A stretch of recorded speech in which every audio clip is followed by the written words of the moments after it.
मंडळी, मुलांच्या शाळेला सुट्ट्या सुरू आहे. मुलं दिवसभर घरात असतात. जरा जरा वेळात त्यांचं सुरूच असतं, आई काहीतरी खायला द्या ना, भूक लागली. आमच्याही घरात तेच आहे.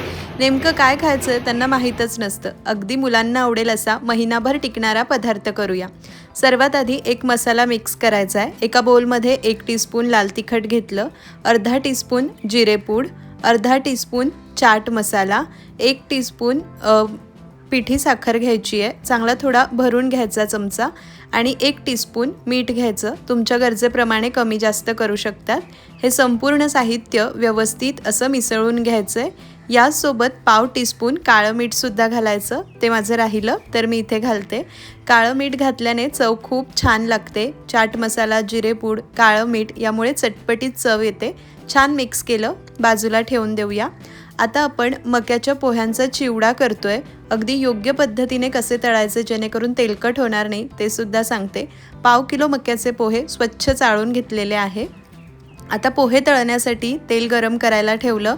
तळून झाल्यानंतर काढण्यासाठी चाळणीवर टिश्यू पेपर घातलाय जेणेकरून एक्स्ट्रा तेल त्यामध्ये निघून येईल. 1 ताट एक्स्ट्रा घ्यायचं. तळल्या तळल्या त्यामध्ये काढायचं ताटात आणि नंतर टिश्यू पेपरवर ओतायचं, म्हणजे एक्स्ट्रा तेल टिश्यू पेपरवर जात नाही जास्तीचं. इथे तेल छान गरम झालंय. तेल असं छान गरम असावं. पोहे घातल्याने लगेच काही क्षणात वर आले म्हणजे तेल परफेक्ट गरम आहे. मोठ्या आचेवर छान हे मक्याचे पोहे तळून घ्यायचे. तर तळत असताना तेल खूप कमी गरम असेल तर ते व्यवस्थित फुलत नाही, तेलकट होतात. धूर येईल इतकं गरम असेल तर मग हे करपले जातात. म्हणून तेल व्यवस्थित गरम असावं. गॅस मोठा ठेवायचा. तेल खूप कडकडीत गरम झालं तर कमी करू शकतात. तर हे मक्याचे पोहे तळत असताना एका वेळेला खूप पोहे घालायचे नाही, नाहीतर काय होतात ते खूप फुलतात आणि मग तेल कमी पडतं. काही कच्चे राहतात, काही तळले जातात, काही करपतात. तर असं करू नका.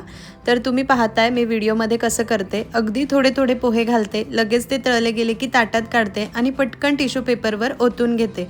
डायरेक्ट तेलातनं काढून टिश्यू पेपरवर घातले ना तर झाऱ्याचं एक्स्ट्रा तेलसुद्धा जातं आणि ते सगळं खूप तेलकट होऊन जातं. तुम्हीसुद्धा माझ्या पद्धतीने असे हे पोहे तळले तर जरासुद्धा तेलकट होणार नाही.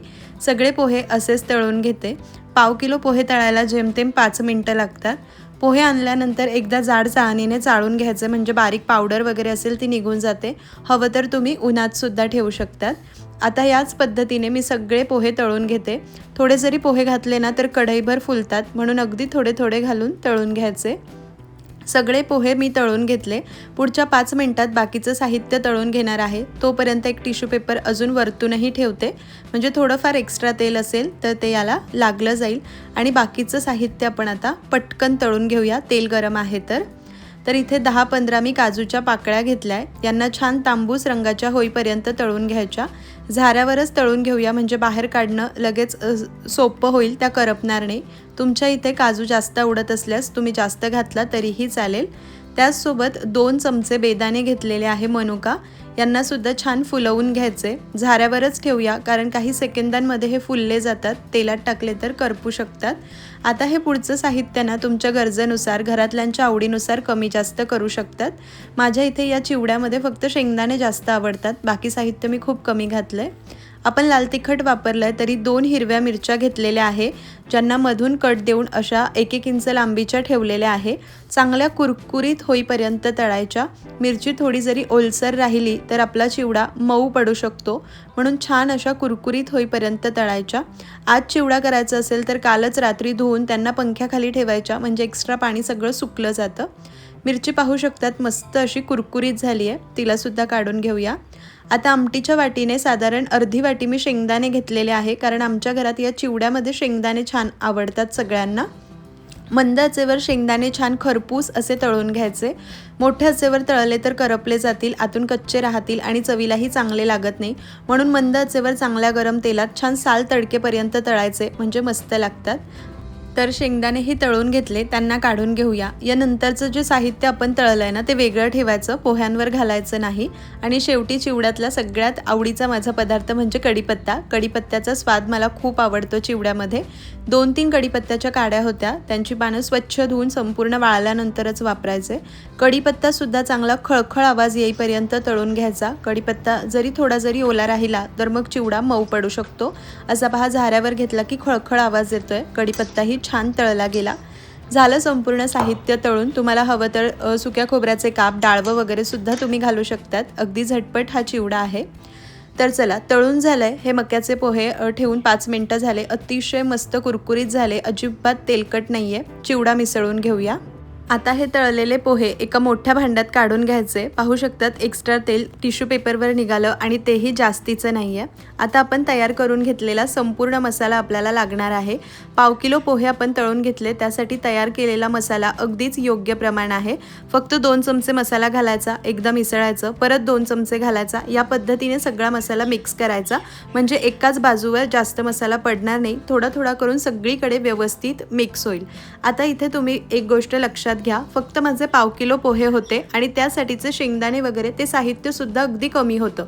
म्हणून पोहे तळून झाल्यानंतर मी त्यांना जरा वेळ बाजूला ठेवले आणि 5-7 मिनिटांमध्ये पुढचे साहित्य तळून घेतले.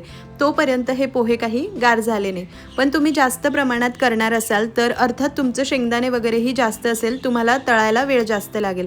तेव्हा काय करायचं, हे पोहे तळून झाले ना की त्यामध्ये लगेच मसाला मिक्स करून बाजूला ठेवायचं आणि मग शेंगदाणे वगैरे तळून घ्यायचं. त्याचं कारण सांगते. हे पोहे गरम गरम असतानाच त्यामध्ये मसाला मिक्स केला ना तर ते पोह्यांना छान मसाला चिकटला जातो. गार झाल्यानंतर पोह्यांना मसाला चिकटत नाही, मग तो डब्यात भरल्यावर तळायला साचतो. पण माझे पोहे कमी होते, शेंगदाणेही तळायला 5च मिनिटं लागले, म्हणून मी हे बाजूला ठेवलं होतं. संपूर्ण मसाला घालून छान मिक्स केलं. आता तळलेले शेंगदाणे, मिरची वगैरे हे सगळं घालायचं आहे आणि एकदा मिसळून घ्यायचं. सुरुवातीला शेंगदाणे वगैरे आपण घातले नाही. सुरुवातीला घातले असते तर काय झालं असतं, जो मसाला आहे ना तो सगळा शेंगदाण्यावर वगैरे चिकटला असता आणि पोह्यांना चिकटला नसता, कारण शेंगदाण्यावर किंचित तेल जास्त असतं. म्हणून आपण आधी पोह्यांमध्ये मसाला मिक्स करायचा आणि नंतर हे शेलकं सामान घालायचं. व्यवस्थित असं मिसळून घेतलं आणि झटपट झाला आपला मक्याच्या पोह्यांचा चिवडा तयार. थोडीशी पिठी साखर आपण यामध्ये जास्तच घालतो, याची चव खूप मस्त लागते. अर्धा तास हा चिवडा मी गार करून घेतला. गार झाल्यानंतर हवाबंद काचेच्या बरणीमध्ये किंवा तुम्ही चिवडा ज्यामध्ये भरतात त्यामध्ये भरून ठेवायचा. 1-2 महिनेसुद्धा असा राहतो. अजिबात तेलकट नाही आहे, मसाला तळायला साचत नाही. मुलांना मधल्या वेळेत खाण्यासाठी खूप मस्त आहे. पॅकेटचे काहीही पदार्थ देण्यापेक्षा घरी तयार केलेला हा चिवडा कधीही उत्तमच. फक्त घेताना ओला हात वगैरे लागू द्यायचा नाही.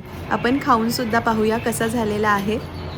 तर पोह्यांसाठी घेतलेलं संपूर्ण साहित्याचं प्रमाण अगदी योग्य होतं, म्हणून आंबट, गोड, तिखट, चटपटीत चवीचा झालेला आहे. चाट मसाला वगैरेमुळे तर चव मस्तच लागते. तुम्हीसुद्धा मुलांना आणि मोठ्यांनाही मधल्या वेळेत खाण्यासाठी हा मक्याच्या पोह्यांचा चिवडा नक्की करून घ्या. तयार झाल्यानंतर अर्धा किलो हा चिवडा भरतो. प्रवासात नेण्यासाठी सुद्धा खूप मस्त आहे. तुम्हाला आजची चिवड्याची रेसिपी कशी वाटली मला कमेंट करून जरूर कळवा. रेसिपी थोडी जरी आवडली असेल तर कृपया एक लाईक करा, नातेवाईक मित्रमंडळीमध्ये शेअर करा, चॅनलला सबस्क्राईब